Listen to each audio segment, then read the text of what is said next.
Do you think people understand the true complexity of global migration?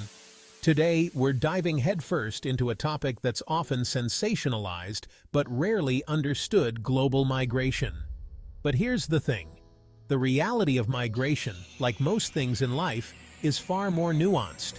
It's a tapestry woven from threads of poverty, conflict, climate change, and the relentless human pursuit of a better life.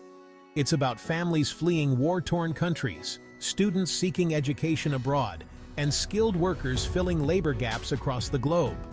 It's about hope, desperation, opportunity, and the very essence of what it means to be human in a world increasingly interconnected.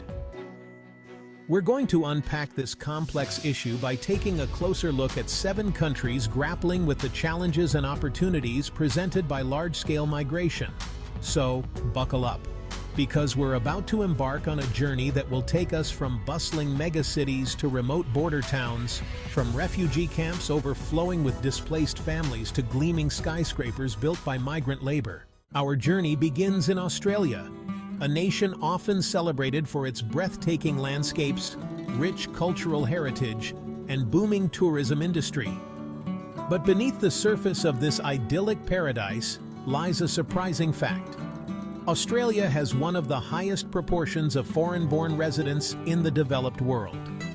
Yes, you heard that right. This nation, often associated with pristine beaches and luxurious resorts, is also a land of immigrants. Now, you might be wondering how a country known for its strict immigration policies can also have such a high percentage of foreign-born residents. Well, it's a complex issue rooted in the country's colonial past, its economic reliance on migrant labor, and its ongoing struggle to reconcile its national identity with the realities of globalization.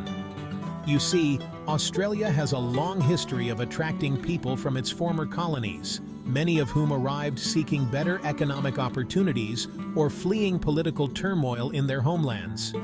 Over the decades, these immigrants have become an integral part of Australia's social fabric, contributing to its economy, enriching its culture, and shaping its national identity in profound ways.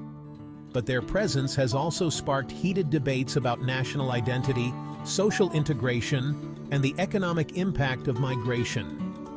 Some argue that immigrants are vital to Australia's prosperity, filling labor shortages and boosting economic growth. Others express concerns about the strain on social services, the erosion of national identity, and the potential for social unrest. It's a delicate balancing act, navigating the economic benefits of migration while addressing the social and cultural anxieties it can generate. And it's a debate that's likely to continue for years to come as Australia grapples with the realities of a globalized world and its own evolving identity in the 21st century. Our next stop takes us to Lebanon, a nation grappling with a humanitarian crisis of staggering proportions.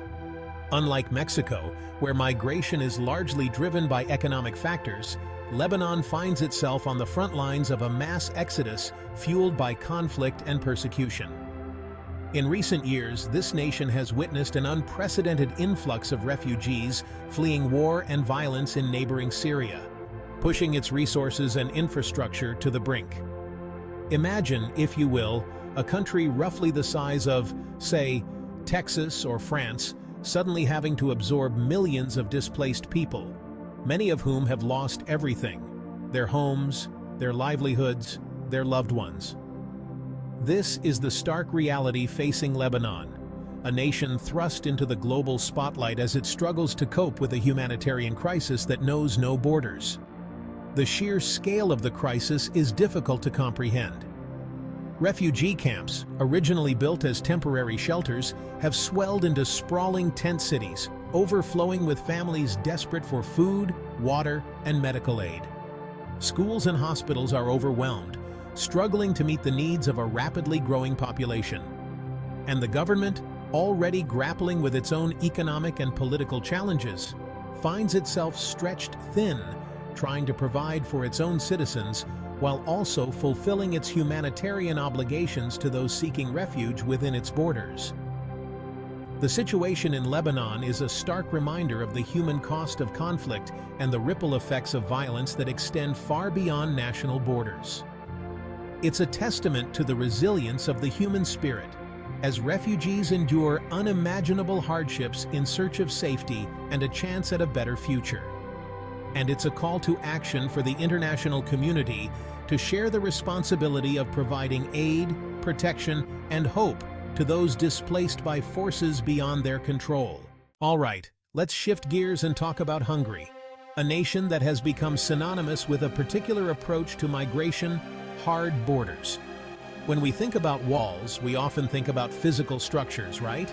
Concrete, steel, barriers designed to keep people out. And Hungary certainly has those. But what's often overlooked is that the walls they've erected extend far beyond the physical. They've built walls of legislation, walls of rhetoric, walls of policy, all aimed at stemming the flow of migrants. Now, the rationale behind this approach is often framed in terms of national security and economic protectionism.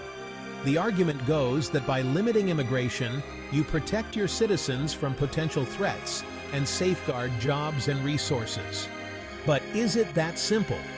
Critics argue that these walls, both physical and metaphorical, come at a steep human cost. They point to families separated, asylum seekers turned away, and a climate of fear and xenophobia that pervades the national discourse. Okay, let's journey now to Germany, a nation often portrayed as a beacon of opportunity, a land of sunshine and second chances. And you know what? For a long time, that wasn't far from the truth. Germany, with its robust economy, diverse population, and reputation for welcoming newcomers, has long been a magnet for migrants seeking a better life. But as with any story, there are two sides. And in recent years, the narrative surrounding Germany and migration has become increasingly complex. The influx of migrants, while enriching the nation's social fabric and contributing to its economic growth, has also strained its resources and infrastructure. Think about it like a popular restaurant. Everyone wants a table, but there are only so many seats. That's the challenge Germany faces, balancing its tradition of openness with the realities of capacity and sustainability. Now let's turn our attention to Canada, a nation often overlooked in discussions about global migration patterns. But don't let its low profile fool you, because beneath the surface, Canada is undergoing a quiet transformation, one with significant implications for its future.